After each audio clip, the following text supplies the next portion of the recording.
Bien, buenos días a todos. Yo acá estoy en representación del área académica que me pidieron ahora en el seminario dar un punto de vista sobre la participación de la academia dentro de la planificación urbana. Como todos ya sabemos, porque todos estamos trabajando sobre ese tema, es lo que hemos estado hablando ahora desde el día de ayer, lo que implica la planificación territorial y lo que implica el ordenamiento territorial, donde cada uno de ellos, tal como nosotros sabemos, la planificación y el ordenamiento es una técnica que nos ayuda a optimizar el recurso y que nos da, por un lado, las diferentes alternativas factibles para poder alcanzar el desarrollo y sobre todo el uso adecuado de los recursos que en el territorio se encuentran. Así también es un proceso racionalizador donde nosotros con la situación actual podemos determinar o caminar hacia una situación futura de la cual nosotros deseamos y alcanzamos un desarrollo sostenible y calidad de vida para los habitantes que ahí se encuentran. Así también es un instrumento donde nos ayuda a dar prioridades, donde nos ayuda a tener acciones y donde nos ayuda a dirigir acciones más a futuro de acuerdo para alcanzar ese desarrollo. Y sobre todo, para poder alcanzar eso es una reflexión sistémica, o sea, es un proceso que nos está dando paso a paso a seguir para poder llegar a esa meta deseada. Por lo tanto, también es una cuestión política donde requiere voluntad, donde requiere deseo, donde requiere participación de todos los actores vinculantes para poderlo alcanzar, donde la cara de toda la planificación territorial nos la está dando otro instrumento de ordenamiento, que es el ordenamiento territorial. Y este instrumento, que por un lado es un instrumento de planificación, pero también, como lo hemos estado hablando, es un instrumento de gestión. Por lo tanto, van las dos de la mano para poder asegurar esa protección, el manejo, la conservación, la mejora y la utilización racional de los recursos que se encuentran en el territorio, tanto recursos naturales como recursos sociales, recursos económicos, o sea, toda la infinidad de recursos que a pesar de lo que se diga son finitos, por lo tanto los tenemos que cuidar para poder llegar a determinar qué hacer con ellos para que nos dé para la generación actual como para la generación futura. Y para eso necesitamos conocimiento. Un proceso sistematizado para saber con qué contamos, hacia dónde vamos, en qué lo requerimos y cómo lo requerimos para que todos tengamos acceso a él y poderlo hacer de mejor manera. Por lo tanto, también es una política donde nos da esa visión y esa proyección espacial de todas las políticas integradas, como las sociales, las económicas, las turísticas, las institucionales, para poder llegar, plantear en el territorio todas las muestras y todas las acciones que eso conlleva. Y por último, para poder hacer eso es una acción técnica. ¿Y eso qué significa? Que nos ayuda a determinar con conocimiento científico y técnico las acciones en una forma ordenada para poder llegar a esa visión reflexiva, prospectiva que se tenía para alcanzar los recursos y los servicios que se requiere para nuestra vida diaria, para nuestra actividad productiva, para nuestro desarrollo. Por lo tanto, esa planificación territorial, tal como lo hemos estado hablando, forma parte de un proceso, forma parte de un sistema, de la cual va dada por las políticas nacionales, dada por esas demandas y aspiraciones que tenemos nosotros como comunidad, como actores sociales inmersos en ese territorio, determinado entonces a qué acciones vamos a llegar para poder llegar a ver los instrumentos que nos conlleva y por lo tanto darle seguimiento para ver si lo estamos cumpliendo o no. Entonces, por un lado, tenemos un proceso, pero por otro lado también tenemos un sistema institucional que nos hace que ese proceso se vaya de la mano, que se ejecute. Y es por eso que estamos acá, porque todos formamos parte de ese proceso y también de ese sistema, donde significa tener ese marco jurídico, ese marco institucional para poder trabajar. Y es dentro de eso donde nosotros vemos que esa planificación territorial es, como ya nos lo dijeron ayer también, tiene un carácter sistémico, donde forma parte de un sistema y todos formamos parte relacionados y que tenemos una vinculación y que tiene una repercusión con cada acción que nosotros hacemos. Por lo tanto, la forma de trabajarlo tendría que ser también de una forma integral para poder entender cómo se trabaja ese sistema y cómo se está dando en el territorio. Tiene una dimensión territorial porque no todo el territorio es igual. Todos los recursos estamos inmersos en él y por lo tanto hay que entender esa espacialidad para saber los recursos que hay ahí y lo que corresponde porque ninguno es igual. Y por otro lado, esa dimensión política. No es lo mismo la institucionalidad que tenemos acá a lo que pueda haber en otro país, y por lo tanto tenemos nuestras propias características, nuestras propias condiciones, desde la cultura hasta el presupuesto y la parte técnica para poderlo trabajar. Y con eso, ¿qué quiero concluir? Que nosotros formamos parte de esta planificación que tiene, por un lado, es una disciplina científica, por otro lado, es una técnica administrativa, es una política articuladora de todas las demás políticas, porque es la cara que va a dar, donde concreta y se enfatiza cada una de ellas, y también es un proceso sistémico. ¿Y eso qué implica? Que para poderlo desarrollar, para poderlo trabajar y para poderlo hacer, necesitamos personal técnico, profesional, científico, que lo pueda hacer paso a paso, por ser un sistema, por ser un proceso, por ser una política, por ser una técnica. Y entonces significa que para poder hacer valer esta planificación, nosotros necesitamos que sea interdisciplinaria y multidisciplinaria. Y eso significa que tenemos que ir paso a paso y creando este capital profesional, este capital técnico en las diversas áreas que conforman el territorio, que conforman esos recursos, que conforman nuestra planificación como un sistema. Y por lo tanto, y yo vengo ahora representando a la Facultad de Arquitectura, por eso vamos de primerito, ¿verdad? No crean que por algo, sino también entonces en la parte técnica que vamos desde las distintas disciplinas, desde arquitectura, ingeniería, agronomía, biología, sociología, antropología, biología, así ya la dije, perdón, pero también abogados, economistas, cartográficos, manejos de sistema de información geográfico, pero dentro de eso hay un sesgo, donde cuando nosotros hablamos y pensamos en el territorio, pensamos en ordenamiento territorial, se nos viene a la mente desde nuestra disciplina, que son los arquitectos en el área urbana, los agrónomos en el área rural, los forestales en el área más forestal, y comenzamos todos a pensar en un momento dado solo en el espacio que nosotros tenemos desde nuestro ámbito de trabajo, sin pensar que el territorio es la integración de todos ellos y por lo tanto nos corresponde trabajar en conjunto con otros profesionales para poder llegar a determinar la mejor acción que corresponde a ese territorio para alcanzar nuestro objetivo final.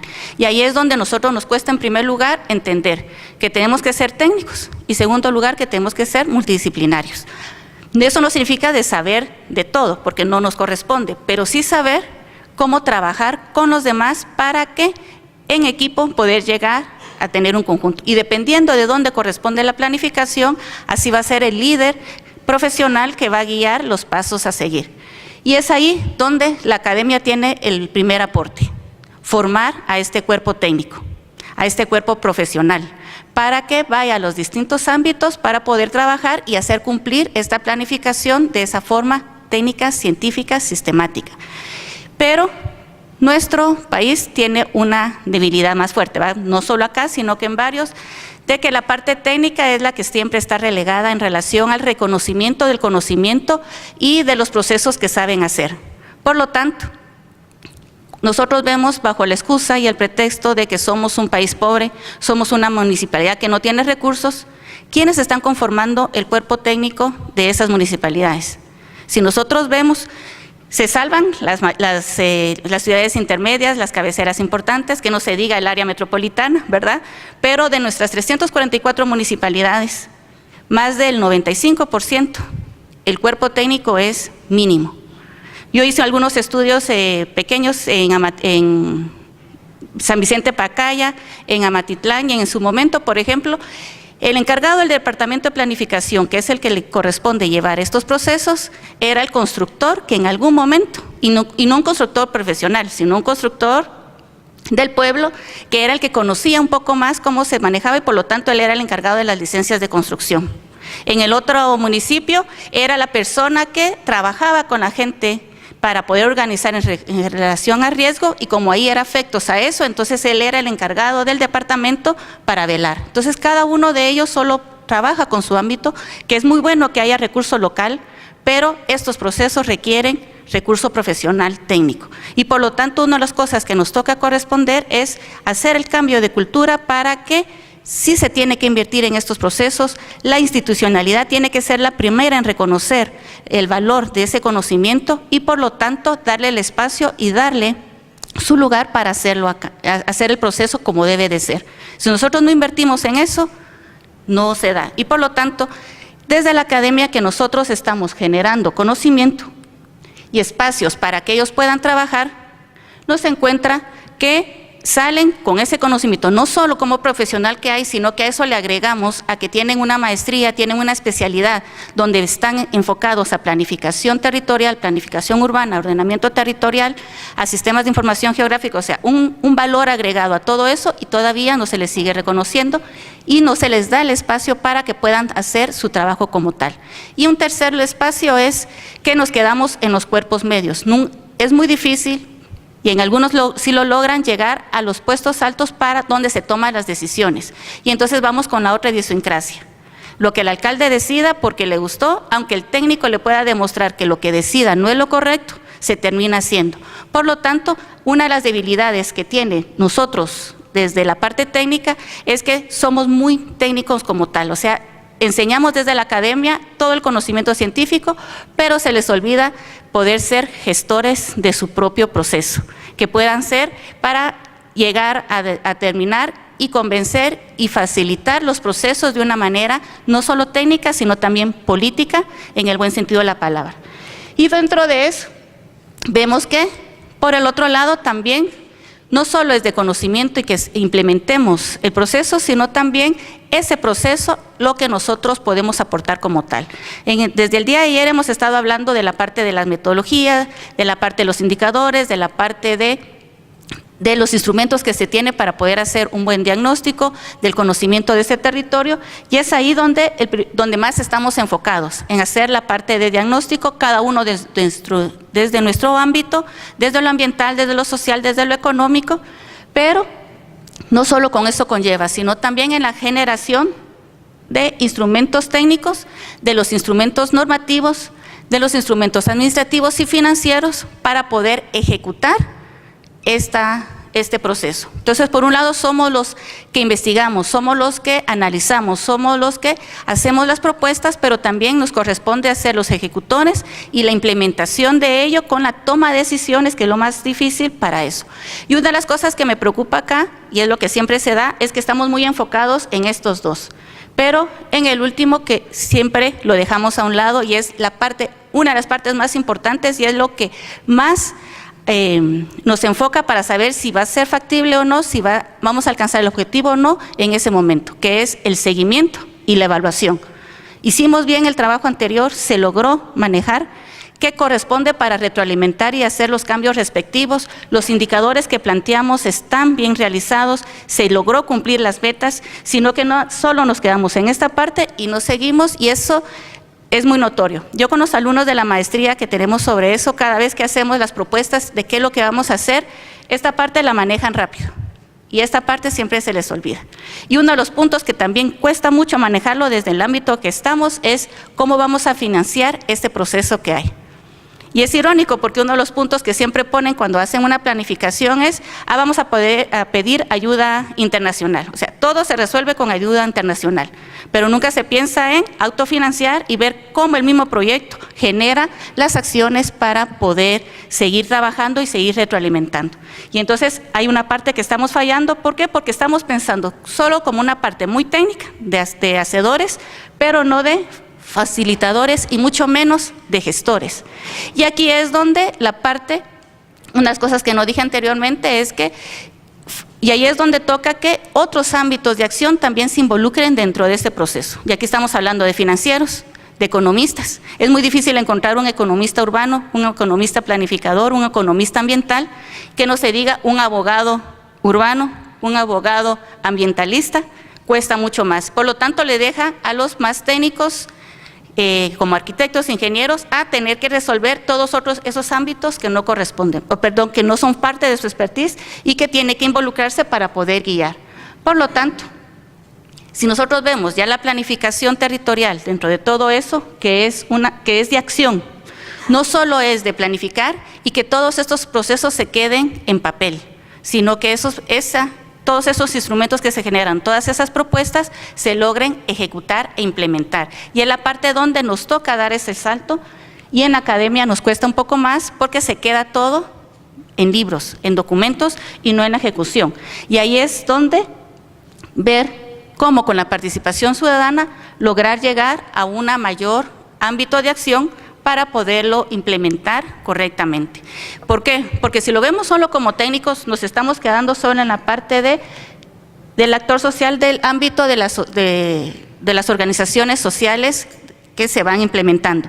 Pero nosotros también formamos parte de los empresarios, nosotros también formamos parte de las instituciones, porque vamos con nuestro conocimiento, estamos dentro de cada uno de estos y por lo tanto tomar el rol que nos corresponde en cada uno de ellos para poder hacer el bien.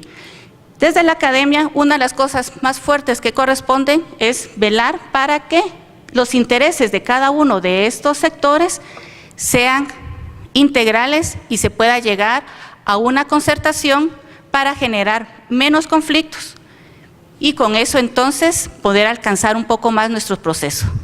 Y de la academia no solo es esa visión técnica, sino que estas acciones que se hagan sean por el bien comunitario.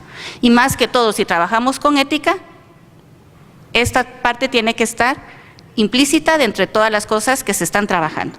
Entonces, si vemos desde los actores, desde lo estatal, que está trabajando por el bien común, desde la empresarial, que está trabajando por sus intereses particulares, que están bien, pero conlleva a que también velar para que trabajen con esa responsabilidad social y ambiental, para que con el bien comunitario todos lleguemos a alcanzar esa planificación que es lo que se busca.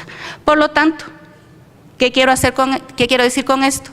De que los técnicos que estamos, los profesionales que estamos formando, los profesionales que estamos generando, tenemos que ser no solo técnicos, sino sabedores de resolución de conflictos, porque con esta dinámica que se tiene, hay conflictos por todos lados, y lo hemos estado hablando en varias ocasiones. Y por lo tanto, nosotros no sabemos cómo mediar con eso y tenemos que aprender a eso. Por un lado, cómo resolver conflictos y por otro lado, cómo negociar.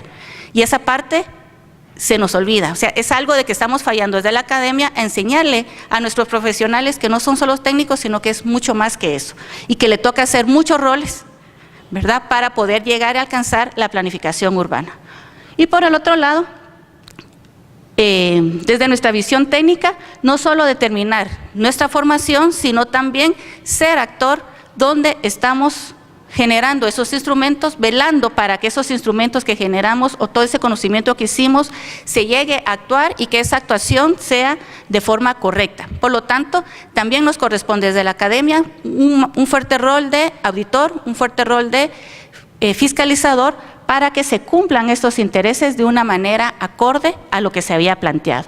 Y como yo vengo representando a la Universidad de San Carlos de Guatemala, nosotros tenemos un extra en relación a las otras universidades.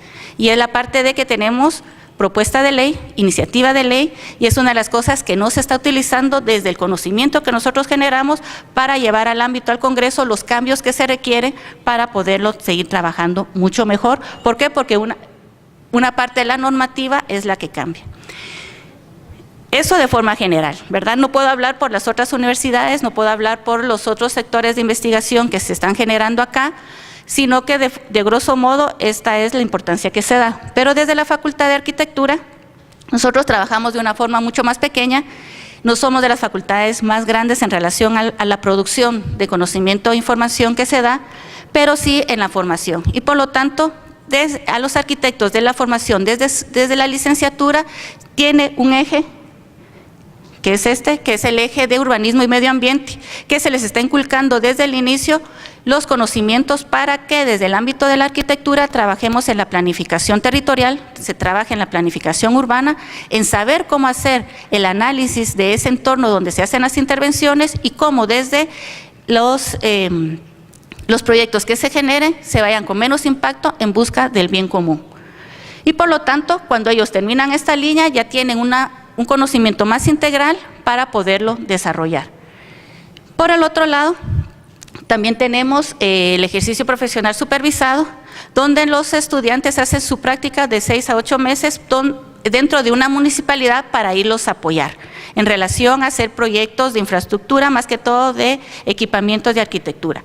Pero un año y medio para acá se ha tomado la modalidad de ir cambiando e ir introduciendo un seminario de investigación de ciudades saludables que lo que busca era cómo insertar a nuestro futuro profesional en ayuda a la municipalidad para ir detectando y ayudarle a hacer diagnósticos del área donde están e ir generando una carpeta de proyectos para ir juntos con la misma base de darle a la municipalidad herramientas en la búsqueda de una ciudad saludable, que es la dinámica y la temática que se está trabajando con la Universidad de La Sapienza en relación a eso. Ya llevamos 3 cohortes de estudiantes bajo esa modalidad. A las MUNI se les está dotando de esa información que se está generando de levantamiento. Vean que son estudiantes todavía, vaya, en su última fase, pero son los que les toca vivir 6 meses en la comunidad y por lo tanto ese acercamiento con la comunidad hace que pongan al día información que la misma MUNI tenga. Y por lo tanto con eso dejar una carpeta de proyectos y que ya en una forma más especializada que los expertos ya generen con eso ordenamiento territorial para la MUNI. Y entonces la idea es seguir trabajando sobre eso, cada vez se está concretando mucho más para su desarrollo. Pero en el siguiente ámbito nos toca ya lo de posgrados. Y en el de posgrados se tienen varias maestrías que están basadas en esta parte de la planificación, donde tenemos la de desarrollo urbano territorial, la de diseño, planificación y manejo ambiental, la de gestión y reducción de riesgo y la de planificación y diseño del paisaje, más fuertemente con una buena carga de planificación territorial. La de desarrollo urbano territorial, anteriormente se tenía la que llamábamos la de asentamientos humanos, que fue transformándose para irlo acorde a las necesidades actuales, y fuimos de los primeros en ir impulsando la maestría de gestión de riesgo, ya con 3 modalidades. En una trabajamos con una universidad italiana y después con un diplomado con fondos de Naciones Unidas y CEPREDENAT, donde aquí hay varios alumnos que surgieron de eso, y para poder ir trabajando cada una de esos. Y sobre eso sí existen los conocimientos y la base para que ellos puedan ir generando esa expertise que puedan llevar adelante en su momento de trabajo. Entonces, la de asentamientos humanos, era su red curricular, ya se transformó a esta nueva, donde vemos que todo es para ir trabajando, ir generando, y sobre eso la dinámica era de ir generando también planes e instrumentos para su gestión. En la de desarrollo urbano, básicamente, todas nuestras maestrías lo que buscaban era la interdisciplinariedad. Lamentablemente, a pesar de que se abra, generalmente siempre va una misma carrera. En la de desarrollo urbano solo hay arquitectos, de vez en cuando hay algún ingeniero. En la de medio ambiente hay también arquitectos y de vez en cuando llega algún ingeniero agrónomo, pero todas las demás son arquitectura. Entonces ahí todavía falta cambiar la cultura de decir que hay unas carreras que no son solo, hay unos conocimientos que no son solo por una carrera, sino que implica poder trabajar algo más y dar ese salto para ese conocimiento. Por lo tanto, esas son parte de las tesis que ellos han generado, que básicamente van enfocados a hacer instrumentos técnicos, directrices urbanísticas, planes de ordenamiento, esquemas de ordenamiento, y cada una de esas, la metodología los ha hecho trabajar directamente con las municipalidades para generar con ellos también un instrumento que les ayude desde el ámbito de trabajo. Y así nos toca también la de medio ambiente, que es la que lleva mucho más. En este momento son las 2 maestrías que más generamos cohorte. Lamentablemente es algo preocupante que empezamos con 28 alumnos, seguimos con 25, con 21, que fue entre 2, pero de unos años para acá ya bajamos a 10, estamos llegando a 7, y eso es preocupante. O sea, somos un país donde se ve la gran necesidad de tener un cuerpo técnico para trabajar la planificación en cada una de las instituciones, en cada uno de los ámbitos, y la gente no está interesada en momento en participar. Y no está interesada en participar porque no les está generando ninguna retribución, no se les está contratando y no se les está abriendo esos campos que se requieren. Entonces es aquí donde sí me preocupa que en un momento dado no vaya a haber más cuerpo técnico para seguir trabajando. Entonces, eso, si se dan cuenta, esa es la dinámica de todos: planes de manejo, planes urbanos, y en las de gestión, más enfocado en análisis de vulnerabilidad, análisis de amenaza y también proponiendo lineamientos y criterios para manejar la gestión en distintos ámbitos, más que todo municipalidades y áreas de asentamiento. Entonces, y con la de paisaje, que indirectamente es un poco más estética, si alguien lo podía hablar, pero no, sí tienen conocimiento y sí tienen una base para generar manejo de cuenca, para generar áreas rurales, intervenciones y sobre todo regeneración ambiental para su conocimiento. Y esto se complementa con nuestra dirección de investigación, que lamentablemente es chiquitita en relación a otras unidades académicas, donde se está empezando a hacer pequeña investigación. Pero lamentablemente, por ser la Facultad de Arquitectura, no es el área de planificación territorial donde la investigación se dirige, sino que se va dirigiendo a cuestiones más históricas, más arquitectónicas, y esa parte es que no hay interés en generar este tipo de documentos. Y una de las preocupaciones es que los documentos y toda la información que se genera todavía no está siendo vinculante para que las distintas instituciones lo puedan trabajar. Todavía falta hacer un enlace como lo hacen en otras universidades, donde la misma universidad, las mismas direcciones de investigación trabajan directamente con la municipalidad le da fondos para que ahí se genere la información que requiere para poder generar. Nosotros todavía no hemos llegado a eso. Y si hablamos de la Universidad de San Carlos, donde la normativa todavía es muy antigua y es muy rígida, muy estática, no permite esa alianza académico-institucional para poder trabajar. Pero esperemos que las universidades privadas sí puedan tener un poquito más esa libertad para dar. Y nosotros, por ser institucional, nos queda con los fondos que hay, los mismos fondos de la universidad, que es la DIGI, y los fondos que es a nivel nacional, que es CONCYT. Pero si nosotros vemos en la línea de las líneas de investigación que hay, sí están inmersos esa línea de acción, pero al ver las investigaciones que se siguen, son mínimas las que siguen esa línea. No hay mucho interés. Entonces, nos toca trabajar mucho en cada uno de estos ámbitos para poder seguir trabajando. Pero nos toca a nosotros desde la academia mejorar, principalmente haciendo vinculaciones con otras universidades para trabajar en conjunto y estar siempre presentes, seguir formando a profesionales para que puedan hacerlo con ética y adecuadamente el cumplimiento de su trabajo y sobre todo seguir trabajando en equipo, que es una de las cosas que nos hace falta más en la visión de país, en la visión de un solo territorio. Muchas gracias.